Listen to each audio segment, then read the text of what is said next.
everybody. Welcome, welcome, welcome. Welcome to Hey Sister Girl. My name is Robyn Herron, and I am your carnivorous grandma, and we are back for another Monday night Hey Sister Girl show. So, um, I want to welcome you and invite you guys to let me know where you're watching from down in the chat. If this is your first time here, let me know by dropping first time in the chat.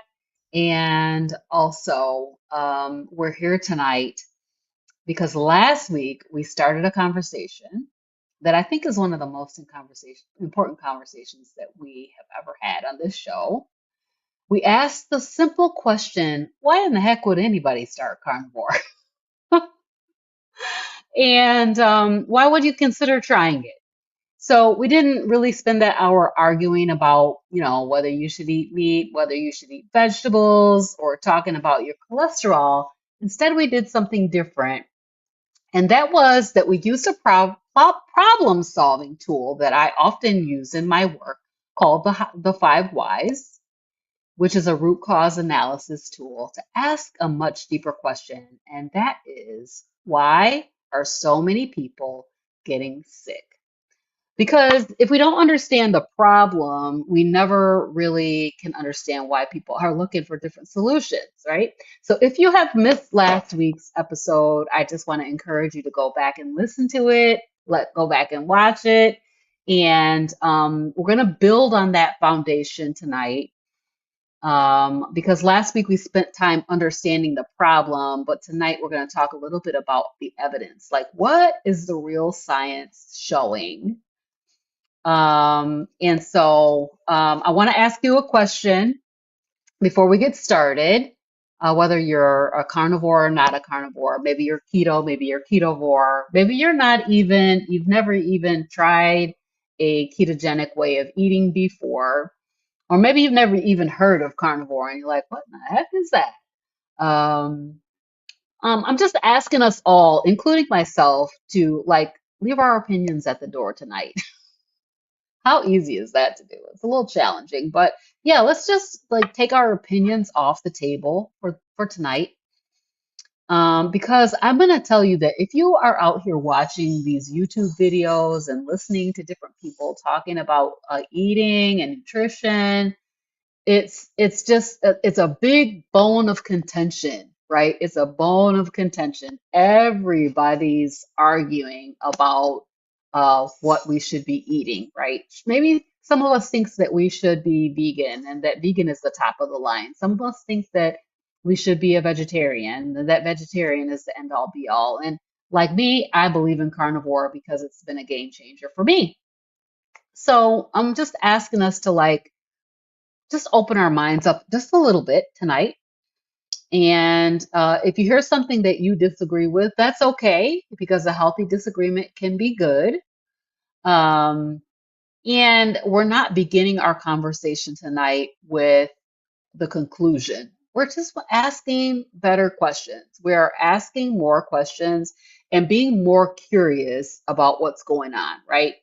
So we usually decide what we believe, and then we spend the whole conversation defending it, which is what oftentimes I will do because I love carnivore and I think it's amazing, right? So I'll oftentimes spend my time defending my carnivore way of eating, but we're not going to do that tonight. Tonight we're going to talk a little bit about let the evidence lead the conversation, and if the evidence challenges something that I believe, I'm going to be willing to at least hear it out. It might change my mind. It might not change my mind, but at least I'm going to be willing to hear it out, right? So, so let's get into it. Let's talk a little bit about what evidence-based really means, because this is something that we hear often, that they say they're evidence-based. And I always think about this guy, Ancel Keys, and the reason why our food pyramid is in the shape that it is in and has been for the last 50, 60 years is because they had evidence-based that was proving that fat causes heart attacks. It was a heart health hypothesis that they proved out with some by cherry picking some data, right? So evidence-based, what does it really, really mean? It doesn't really mean like, I love my YouTube doctors, but it doesn't mean that I'm just looking at one particular person who's supporting my position. Because think about this. Dr. Berry, he's an advocate for ketovore, and carnivore. And Dr. Chafee, he's like, plants are trying to kill you. I'm more on the plants are trying to kill you side because I think that plants really are trying to kill me. But you know what I'm saying? There's going to be somebody who's going to be there to support your position. We don't just read one headline. The evidence based really means that we're looking at the totality of the evidence and asking how strong is the research? This is a key element. How many studies support the idea? And what kind of studies are there? Can they show cause and effect? Or only do they just show association? It's an important distinction because not all evidence carries the same weight. So I want to have a look at the evidence pyramid tonight. And I know it's going to look crazy because I didn't have time to throw it into a thumbnail view. But let me bring it up and bring up what this evidence pyramid looks like. Let's see if I can make it a little better. I don't know. Okay, there we go. This is the evidence pyramid. So just think about this. At the bottom, we have our personal opinions. We have our anecdotes, individual experiences. And then we have, these are really valuable stories because we know that it is these stories that really matter and are really changing the way things are with our health trajectory, is that people are really listening to individual stories and hearing how amazing how they can change their lives with food, right? Okay, so those are really valuable. And they do help the researchers to ask better questions. Then we have our observational studies. This means like they sent out a survey and said, over the course of a year, how many times did you eat bacon? How many times did you have orange juice? It's an observational study, right? So they track people's patterns, and those studies can be helpful, but they don't prove anything. And then so let me give you an example. Like, and this is something that is often talked about, is that people who eat more hamburgers have more heart disease. Yeah. So is it the hamburger meat that's causing the problem? Or is it the French fries and the shake and the soda that you had along with the hamburger that's actually causing the problem, right? So maybe you're still a smoker. That could be a problem as well. So maybe you're still not getting good sleep like me, and that could be causing a problem. But observational studies can't answer those questions because it's observational. They identify relationships. When you go up the pyramid a little bit more, you got your randomized controlled trials, and which are much stronger because researchers control variables. So you don't, let me give you an example of that.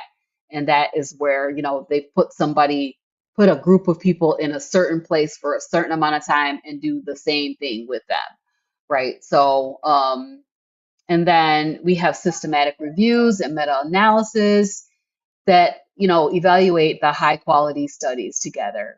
So those kinds of studies provide the most strong evidence. And I'm telling you this because I want you to become a better consumer of health information. I want you to think about the times that you see a magazine article that says, studies show that red meat causes cancer. Right? What is the study? What was the study? What kind of study was it? What is the science that was behind that study? So we need to be really asking those questions and thinking in terms of, what kind of study was it that they did to come up with these conclusions that they're making? So what kind of science was it? Because science continues to evolve, And one thing about science is that science, it's not what I want to say, it's humble. It's not afraid to say, we don't know yet. We're still figuring this out, right? One of the greatest things, strengths about it is that we just don't know yet. We're still studying this. So, real scientists are not trying to prove themselves right, which was the problem with Ansel Keys, was that instead of letting the science take him where it would, he had drawn a conclusion and said, had this, hypothesis, and then cherry picked the information for the study to align with what his goals were, which were to get us to stop eating fat and stop eating a lot of meat, right? So let the science take you where it will. We're trying to discover the truth. And sometimes that means that we're confirming old ideas. And I think that's where we are right now in our world today, is we're confirming a lot of really old ideas that we have literally forgotten over the last 100 years. And then sometimes the ideas needs to be changed, right? So, we think about all the things that medicine has changed over the years. Think about this one in particular, that doctors once believed that stomach ulcers were caused primarily by stress. And then over time, researchers discovered that many ulcers were actually caused by a bacterial infection, and it changed the treatment. That science changed that treatment completely. And so science is willing to learn and change. And so that is what we want to consider tonight. And a lot of really great studies are coming out right now. So, watch for those and see what kind of studies they are. Come back and let me know what you found out. So, what we know is that we're still learning. And so I want to separate our discussion into three categories tonight. First of all, what do we know with a high degree of confidence? Areas where there have been multiple high quality studies that point in the same direction. And then the second part is what we think is true based on good but still developing evidence. And carnivore sits squarely within this realm. I just want to put that out there tonight, that carnivore and ketogenic diets are squarely within the realm of they're doing more studies. They're starting to do more studies and see what it actually does. And so it's very promising. And then there are areas where we still just don't know yet. Somebody doesn't want to go to school. So I'm sorry, you're gonna go to school tonight if you're gonna stay over here, because we're talking about these studies, right?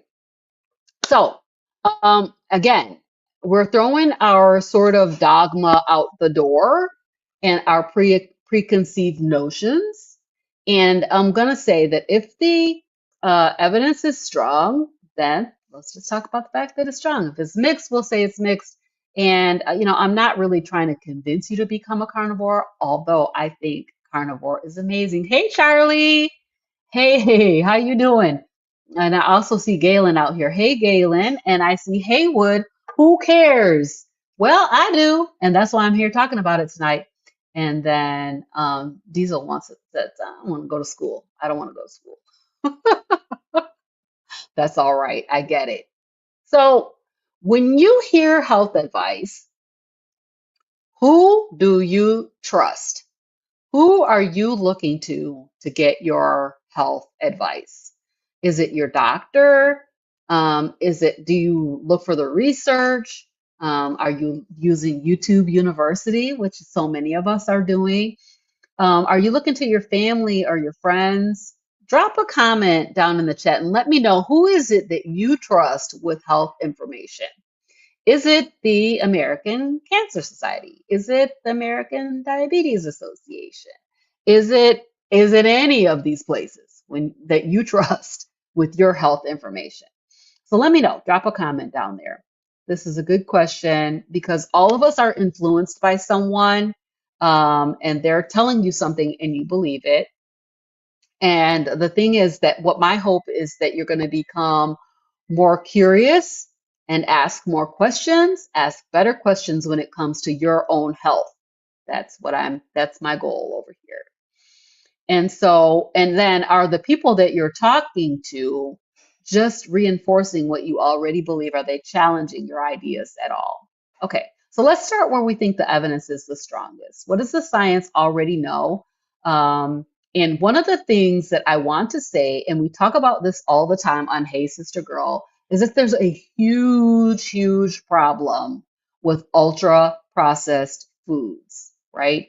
So you may be eating, a standard American diet, which is high in ultra processed foods, or you may be eating even a vegetarian or vegan diet that's high in ultra processed foods. You might carnivore not so much because it's like just meat, but yeah, ultra processed foods seem to be a huge problem. So the science is already aware of this, right? It supports the fact that there's a huge problem with ultra processed foods. So I want you to think about your average grocery store when you go in.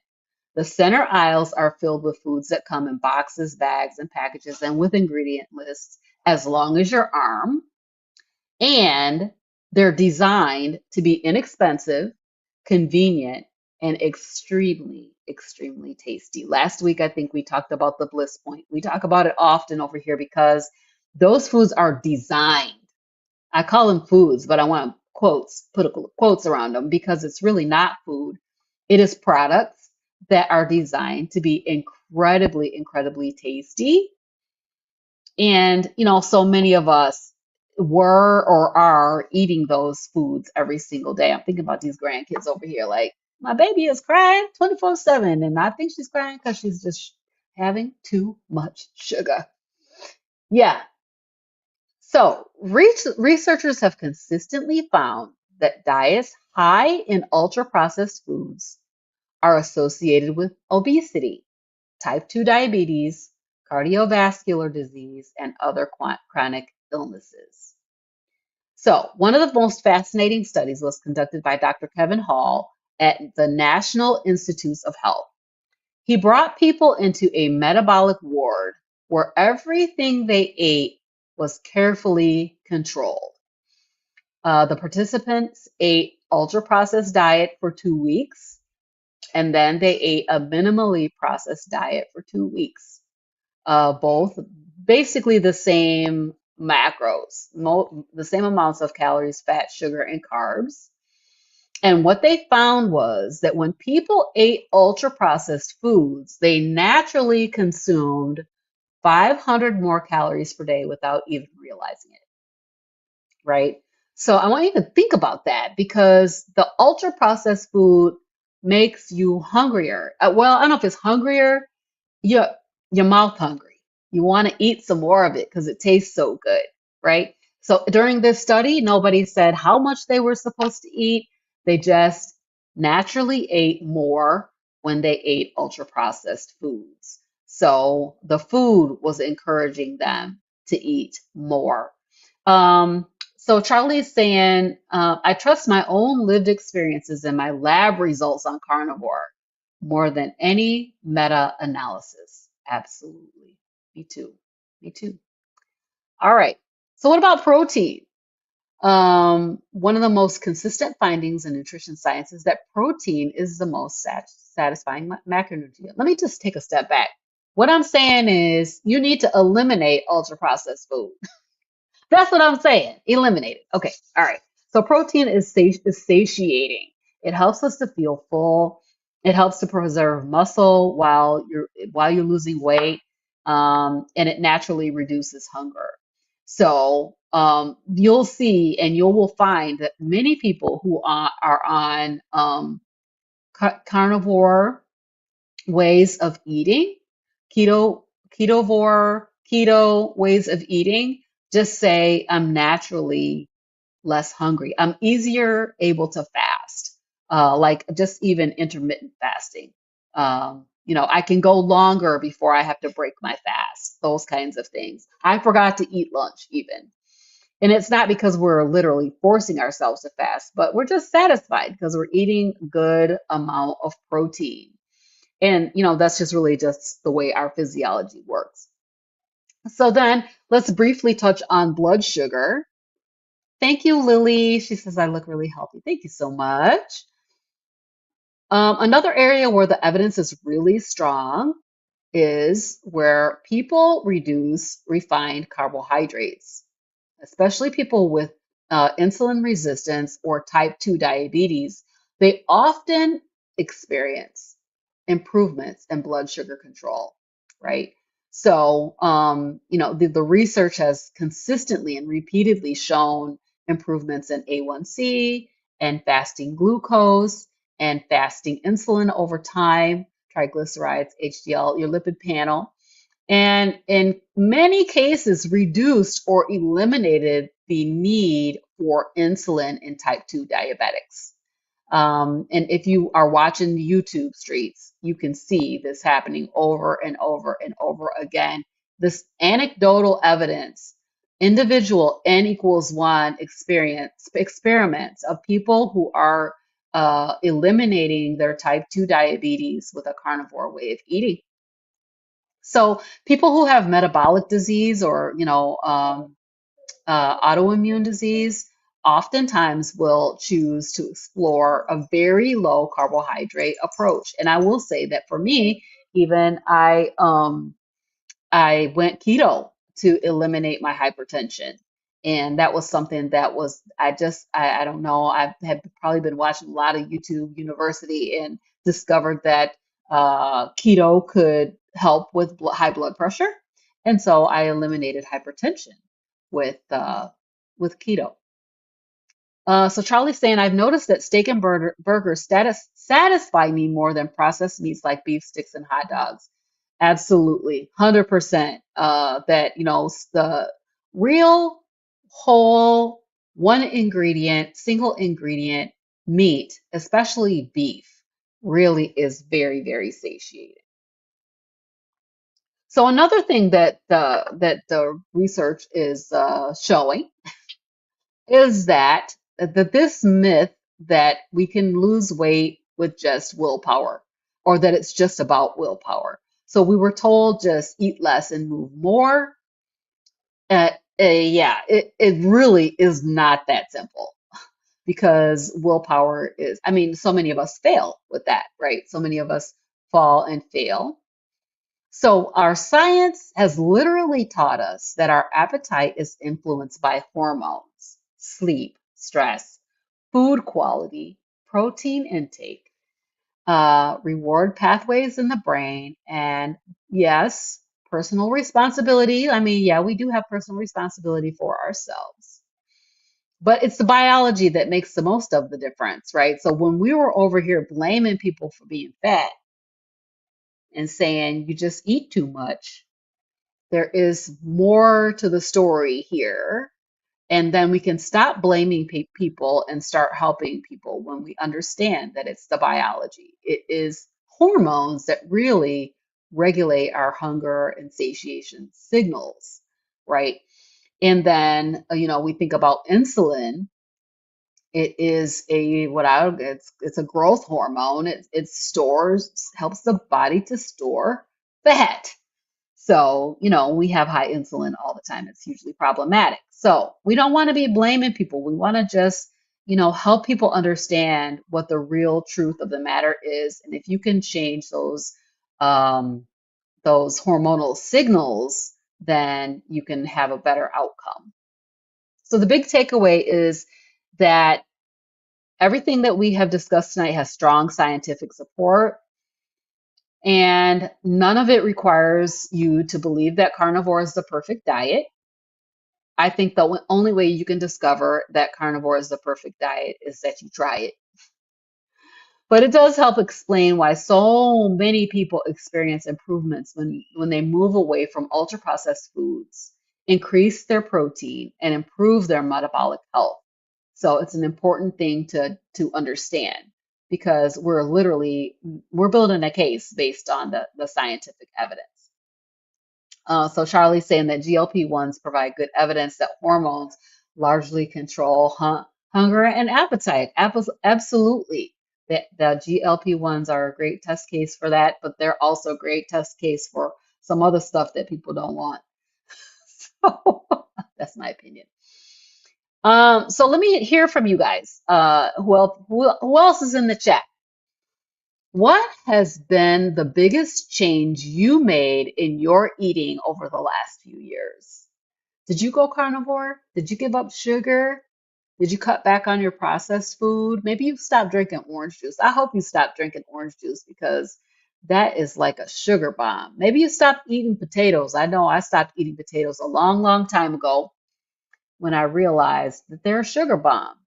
So go ahead and drop it in the chat and let me know what your experience was when you changed your way of eating. So let's talk a little bit about where the science is a little bit more nuanced. And so we're going to talk a little bit about where the evidence is still emerging. Well, they're still doing studies, and we need to kind of give them some time to do them, right? So the science is super exciting in these areas, but we don't have all the answers yet from a science-based perspective, though we have hundreds and thousands of anecdotal stories. If you want to watch some of them, you can go on Dave Mack's channel. He's got like 2,000 stories, anecdotal stories, right? So yeah, we don't have all the answers yet, and it's okay to say that. One area is in the area of autoimmune disease. And that's one of the common questions that I get people asking me is, can carnivore help with autoimmune disease? And the answer is that it might, and oftentimes it does help with autoimmune disease because there's thousands of people who report significant improvements after removing many foods and eating a purely animal-based diet. So yes, I think it can help. And there are published case reports and observational studies and a whole bunch of, oh yeah, that's awesome, Charlie. Compelling personal stories, including my own, which I, talk about all the time. But in this case, we do need those large randomized clinical trials before we can before I will say, I think that us carnivores will say confidently that we know that it does, but before the medical establishment will say it, we need more clinical trials, right? And then they'll be able to confidently say, and we're starting to see this happening actually. And so just because the medical establishment has not come on board yet does not mean that you shouldn't try it, not at all. It means that we can just be honest about what they understand and what they don't know, what we know, right? Another area is mental health. If you're really interested in mental health, you can read a book by Dr. Georgia Ede, and it's called Change Your Diet, Change Your Mind. So, but this area is also very fascinating and super exciting because people are really reporting many, many improvements in health. Anxiety, depression, hey y'all, hey friends. Yeah, brain fog, mood, mine was anxiety. I mean, I literally thought I was going to be trapped inside my house. Like, I pretty much could drive up to Meyer, which is like a mile down the road, and that pretty much is it. Even focus, being able to focus better. And so, the researchers are exploring the reasons why this would be happening, and perhaps it has to do with more stable blood sugar and reduced inflammation. Definitely, we know that sugar causes high sugar, high carbohydrate causes inflammation all over the body, including in your brain, right? They call brain inflammation type 3 diabetes, which is like dementia and Alzheimer's disease. So inflammation in the brain is definitely challenging, right? So, when we go to a low sugar or eliminated sugar way of eating, that how our brain uses energy may change. But again, before the medical establishment is going to accept it, it really is going to take more evidence. But we see it. We literally see it over here as we watch all these stories of people, changing their minds, changing their brains through a carnivore way of eating. We got a couple of comments in the chat. It says, Carnivore has helped my husband stay off Crohn's disease medications and maintain remission. That's amazing. Absolutely amazing. And then Cheryl is saying, I started converting from SAD to carnivore in January 2025. I've reversed my diabetes. Awesome. And lost 80 pounds. Congratulations, Cheryl. Congratulations. The biggest change has been no more cravings for sugar and carbs. 100%. Yeah, we thought that, I mean, literally these ultra processed foods and sugars were hijacking our brain and saying, you need me, you need me. And so congratulations to you. And then Charlie said, my doc has recommended carnivore to others if they're interested in that direction based on what he's witnessed of me from several years ago to present day. That is absolutely incredible. That's perfection. That's exactly what we want. Hey, T. Lewis, so glad you're here. All right. So the next thing is around the gut microbiome. And I know that there's a lot of conversation going on about the gut microbiome these days. And, what about gut bacteria? There's a new study that recently came out, a couple of new studies that recently came out talking about, how the gut microbiome changes when you go to a meat-based way of eating, and how they used to think that this biodiversity in the gut microbiome was really important. And they're discovering that there may be more than one way to skin a cat. Can I say that? Yeah, there may be more than one way, right? So we're still learning in this area. And we were always literally told that more diversity is always better. And researchers are learning that it might not just be about diversity, but about function. What is happening? What are those organisms doing inside the gut? And a healthy microbiome is one that supports a healthy person. And so that is one thing that we need to consider. So we're still trying to understand what that looks like on different dietary patterns. And I think this is a key thing that we need to understand is that when you change your dietary pattern, a lot of things change. I think about my most recent labs, and if you have not watched that show, you can check it out where Nurse Laura and I actually reviewed my labs. And I am one of the people who has longer living red blood cells. And so my A1C went up a little bit, but my fasting insulin was like a 2. So so basically, I'm really much more healthy than I was in the past. So, everything kind of changes when you change your eating pattern, including the gut microbiome. So that's something that I expect that there will be a lot of studies about this, and we're going to learn a lot over the next several years on that. A. Mason, hi, so glad you're here. I enjoyed watching you with Juliet and John yesterday. Thanks again. What do you consider the greatest benefit of carnivore for you? Oh my goodness. Well, can I just name one? That is really challenging. Okay, if I have to name my top one, I'm going to have to say it's the reduction in anxiety, racing thoughts, food obsession.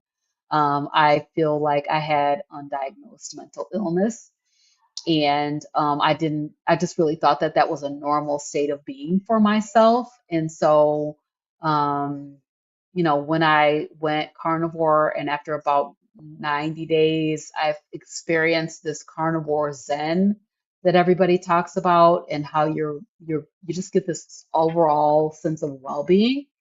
Um, well-being.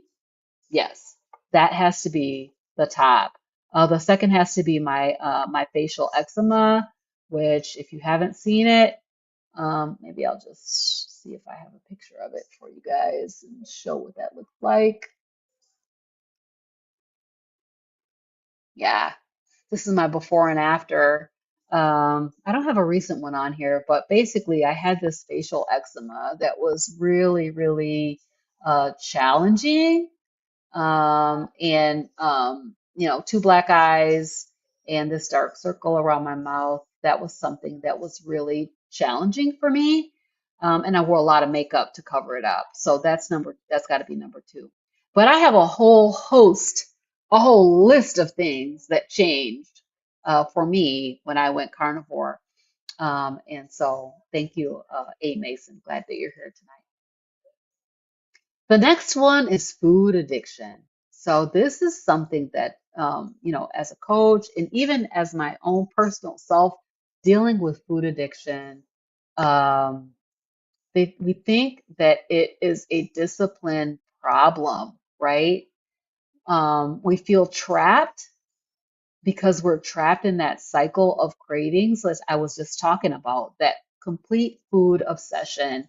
And I mean, I was literally thinking about food 24/7. I wanted to tell you what I ate and I wanted to see what you ate.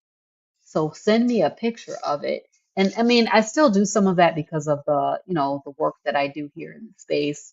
But I'm not obsessed with it, right? So, some researchers believe that highly processed foods can activate your brain's reward system in ways that make stopping very difficult. What we're talking about is food addiction. Um, and so food addiction, like any other addiction, right? Where you can't just have one. I just can't have just one cookie. If I'm gonna eat some Girl Scout cookies, those Thin Mints in particular, I'm gonna eat at least a half a sleeve of those things. It's the food is designed that way to make it highly palatable and more addictive. And if you are a person who suffers with food addiction, you're not alone, that's for sure. So after eliminating sugar and ultra processed foods, so many people, I mean, person after person after person, just gives that testimonial that they have gotten rid of their food addiction, their racing thoughts around food and food cravings. And so, that's a really, really big deal. And the researchers are actually actively studying that. And so, hopefully, we're going to see some more science coming out about that. So, when thousands of people, I mean, you just look at Dave Mack's channel. He's like an interviewing machine. When thousands of people independently report similar improvements, I start to pay attention to that because I mean, it can only be anecdotal for so long, right? When so many people report the same thing. It tells me that this question deserves some serious scientific investigation. That they need to get some serious, studies going and understand why this way of eating is so profoundly impactful in so many ways. So, that evidence will grow over time. And as we continue to tell our stories online, then, that is something that that it will become part of the body of evidence for this way of eating. All right. Charlie says Big Tobacco bought a lot of snack companies. Yes, they did. Over a few decades ago and injected their addiction cravings know-how into those products. Yes, that is absolutely the case. We have known for over 100 years that sugar is a problem, but yet it's proliferated throughout everything. I mean, everything.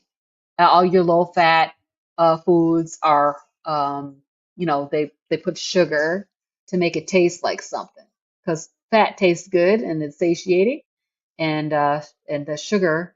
So sugar is proliferated, and look at what has happened to our society from a health perspective. Like so many people are sick. So yes, big tobacco, they know what they're doing, They are definitely experts at creating addiction. And so they just switched the game and switched over to the food. Yes, Charlie, you should go over and check out Dave's channel again because he's definitely got a ton of interviews. And you need to go over there and just let him talk to you one more good time. All right, so let me hear from you guys. If you tried carnivore, what was the first improvement that you noticed? Let me see. What was my first improvement? Um, Man, everything changed so fast, I can't even remember. My first improvement was probably those racing thoughts around food started to go away. Um, I was coming from a sort of a metabolically flexible point of view because I had been keto for so long. Keto and Cheeto because I couldn't stay on it because I kept cheating. But anyway, my body had already learned how to burn fat for fuel. So that was one benefit that I didn't have to go through the whole transition of my body learning to burn fat for fuel. But yeah, I think the first one that I noticed was like I just started to feel better all over my head, my brain, you know. All right. Carnivore Zen. It's amazing. Yeah, so less food thoughts and Carnivore Zen. Yes, absolutely. Did anybody experience more energy? Um, I think one of the things I thought early on was like, oh, I don't need as much sleep. But now that I'm not getting as much sleep, I'm like, I need more sleep. So, but yeah, some people say that they experience a burst of energy.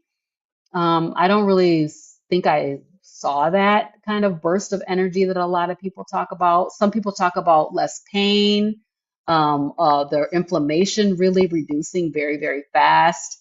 And so lots of great benefits, absolutely. So we've talked about what the science supports, and we talked about where the science is still growing. So let's talk about the questions that everybody asks. They want to know, what about fiber, cholesterol, red meat? What about heart disease? How about my kidneys? Am I going to be able to go to the bathroom? All of these questions. Um, and one that a lot of people ask is like, where do you get your vitamins from? So let's separate facts from fear tonight. Yeah. What about fiber? Do you need fiber? That's probably one of the questions that many people think about before they try carnivore. And then they try carnivore and they realize, oh, heck no, I don't need fiber. My body works exactly as it should, and I have not had fiber in over 3 years. So people will ask, where do you get your fiber? And I say, I don't take fiber. I don't have any fiber. And so, I think what happens with fiber is that fiber is a bulking agent. It's indigestible, so it goes into the bowel and it stretches the bowel, which gives you that feeling of needing to go to the bathroom, right? But, you don't need it. You really don't need it. I'm just going to leave it at that. There's no disease caused by a deficiency of fiber, not even one. So most of us who transition to carnivore experience less bloating, less gas, if you get any gas at all, and more, elimination of symptoms of IBS, whether it be constipation or diarrhea. And when you reduce that fiber, it really does help, right? So, yeah, I don't think you need fiber. That's what I'm going to say about that. How about my cholesterol? What's going to happen to my cholesterol if I eat all this meat? A lot of people are concerned about cholesterol, and I think there's more research coming out to say that we just have some wrong ideas about cholesterol.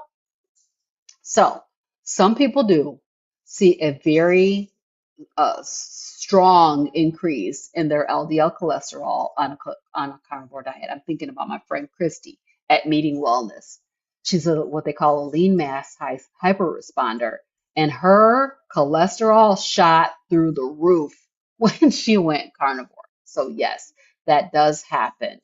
But we can't take that number in isolation. Just like you can't take any of the numbers, even your weight on the scale in isolation, right? It's not just one number, right? It's a number of factors. So we want to look at the whole picture. So we want to look at all of the things in context.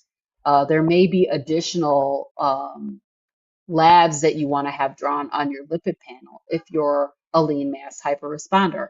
You might want to look at some of the information that's out here about people who have a strong increase in cholesterol when they go carnivore. And I know that I remember talking to her about this, and she was a little bit freaked out about it at first, but then realized, okay, so this is normal for some people who go on carnivore. And so look at your A1C, fasting insulin. You want to look at the particle size of those LDL particles, and look at your HDL, your triglycerides and HDL ratio. What's your blood pressure? What's your waist circumference? How much inflammation do you have? So all these things need to combine together to get you a real picture about what's going on with your body, not just one number, not just your LDL number alone in isolation. So that's just something that you need to think about. But you need to get your provider that you're working with, a provider that will look at you as a whole person and not just one single lab number. I was just talking on Coach's Corner on Saturday night with Gerard, and he was saying that he had gone to a doctor one time. That first time, they wanted to send him out with 3 medicines. They didn't even know him. And he was like, that is crazy. Who does that? So you want to work with a provider that can help you assess and not just look at just one single number. Charlie said, on Carnivore, it feels like I've won an energy lottery that pays daily dividends, and I've not had any caffeine in 3 years. Congratulations, Charlie. You're doing good on that caffeine thing. You are really doing good on that. Okay. Another question that people have is red meat dangerous? Is red meat dangerous? Because yes, we have been taught, we've been hearing that red meat is carcinogenic. Yeah, we've been hearing that. But that truth is more complicated. And again, we talked about those different types of studies, observational studies, with which can identify associations, but not prove cause and effect. So much of that concern come from, I'm going to just say it, bad science. It's just not good science, right? So eating a grilled steak with eggs is very different from eating a fast food meal with fries, a sugary drink, and a dessert. Did y'all hear that they came back with the fried apple pie? I saw this on my TikTok. McDonald's came back with the fried apple pie. Now, can you imagine? It's a fried apple pie fried in seed oil. Oh, that sounds just horrible to me. Anyway, a dietary pattern where you're eating beef and eggs, or maybe even beef, bacon, and eggs, or even if you're just eating all meat and you're going to the restaurant or the fast food place and you're getting a burger with the bun and all of the condiments and all of the everything that they got on there with those fries fried in seed oils, and a shake is not the same. It's just not the same. It's not the same thing. So you can't say that a hamburger with the bun and all that other stuff is red meat. It is not, whereas a steak alone is. And so this question is still, we're still talking about this question, but I think we're finding out by so many of us that it is not dangerous. What about your multivitamin? Do you need a multivitamin? Anybody want to chime in on this one? I stopped taking multivitamins and I take very specific supplements. But people will assume that you're going to become deficient, like you're going to get, if you don't eat, what is that one with orange juice? Scurvy. You'll get scurvy if you don't have oranges, vitamin C, right? So people will assume that you're going to become vitamin deficient when you eat only animal foods, but what we need to realize is that animal foods are very, very nutrient dense. And a lot of our issues with needing supplementation has to do with the depletion of our soil, so that even the animals are eating those plants and they're not getting the vitamins into their bodies because the soil is depleted. So, but animals provide high quality protein, B12, iron, zinc, selenium, choline, and many other essential nutrients. So, I want to be, that vitamins and plants do have vitamins. The problem with the plants is that those vitamins and minerals are not easily bioavailable to humans. We do not have the appropriate stomach mechanisms to be able to process and extract those. So it's very difficult for us to get the vitamin nutrients out of them. They may be very, very high in nutrients. It's hard for us to get it out. Sorry, it's hard for us to get it out. So, it just means that meat is far more nutritious than many people realize. I'm choked up, y'all, and I forgot to bring my water. Charlie said I quit my Flintstones vitamins. Good for you. Yes, yes. So, what about this question? Can you stay carnivore forever? Can you stay carnivore forever? Well, I'm just going to call out Maggie the rancher. I think she lives in Alberta, Canada, and has been a carnivore for over 60 years. Yeah. So I think if you can take that one example, you can say that you can probably stay carnivore as long as you like. There's lots of people in the carnivore space that have been carnivore for 10 years, 15 years. They've been carnivore for the long term. So, a lot of people do remain animal based for years. Some people just try it for 30, 60, 90 days. Some use it as an elimination diet, and then they start to incorporate things back in. And for me, I am not able to incorporate very many things back in. So that's, it's going to just be on a case by case basis. Um, but as far as the science is concerned, there's just not those long randomized trials that are out there following carnivore eaters for decades, because carnivore is not a new phenomenon, but it's definitely something that is not well studied. I'll put it that way. So, I'm concerned about people who are eating a lot of ultra processed foods 3 and 4 times a day. You're eating, breakfast pastries, and you go into Starbucks to get the caramel macchiato, and you're drinking the sugar sweetened sodas and candy. Somebody's got to have a Snickers bar in the afternoon and all those kind of things. All those highly processed foods. But yet we think that eating beef is extreme. Don't that sound crazy to y'all? That sounds crazy to me. We think eating meat is extreme, but we're willing to put all of this other toxic products into our bodies. So we just become so accustomed to processed food that real food now seems to be abnormal. So, what if you decided to try it? What if you decided to try it? Over the last couple of weeks, we've been asking some pretty big questions, talking about why people are so sick. And if you're sick, you need to consider this. We talked about root causes instead of just looking at symptoms. And we talked about what science knows with confidence, and what we've been honest about where the science is still growing.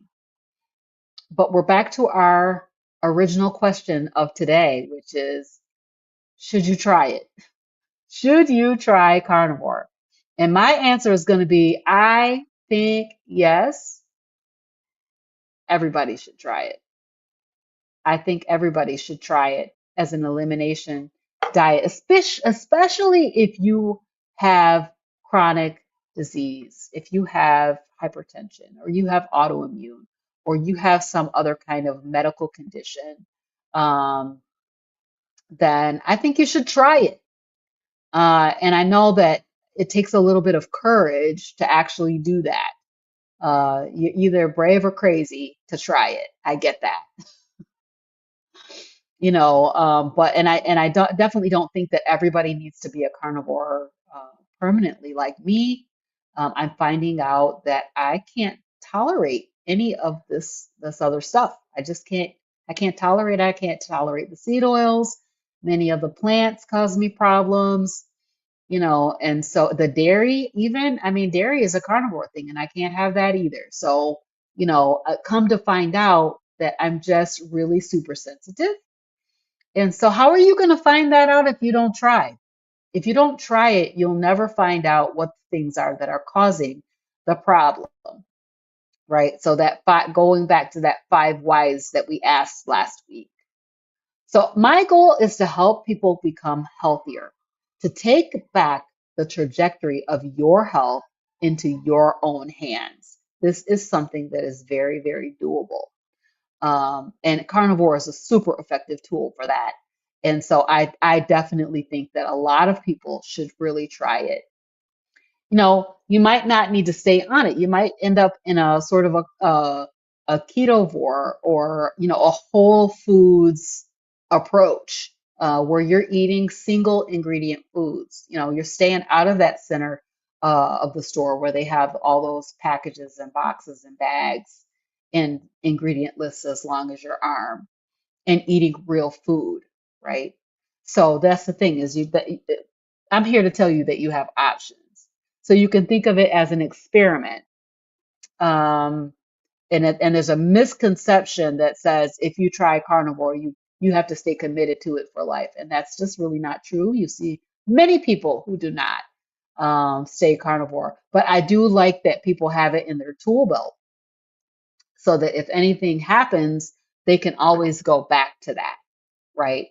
So it allows you to simplify your life, simplify your eating, and find the foods that are causing your problem, right? And then we observe how the body responds. We've already talked about how some people get great energy, some people get, mental clarity, some people get weight loss. I mean, it's just a myriad of different benefits that you can achieve through giving this a try.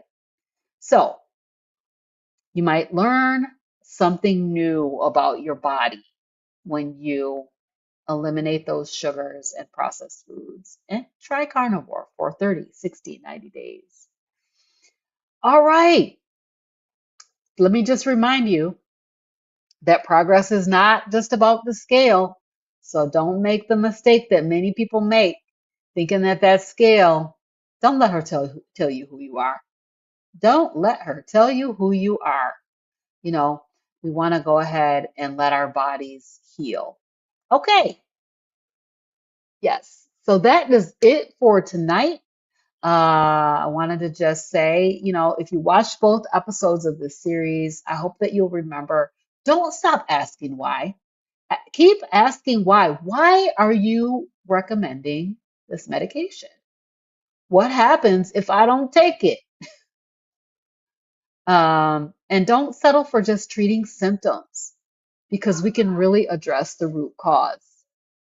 And nutrition is like a major game changer in that area. Work with your health care team. When you see those research articles, ask the question, what kind of study is this? Remember that evidence pyramid and collect your own data. And remember that your body has this amazing capacity to respond when you change the environment. Our bodies are fearfully and wonderfully made and designed to heal themselves given the proper nutrition, which is so, so amazing to me. All right, you guys, don't forget that we are going to be having Impact Meetup and Eat Up with CarnivorousGrama and Friends September 5th, 2026, right here in Kalamazoo, Michigan. And it's going to be an amazing lineup. I'm telling y'all, it's selling out. We've got still like almost 2 months left to go, and it's almost sold out. If you have not gotten your tickets, you need to get them, because it is going to sell out. I know I keep saying that, but it's like right around the corner. All right, you guys, I will see you later this week. I'll be back on Saturday evening for Carnivorous Grandma Speaks. Actually, I'm going on with Target Prime Rib. on Saturday. So you guys can look for me there. And then I'll be back next week with another episode of Hey Sister Girl. So see y'all next time. Bye, everybody.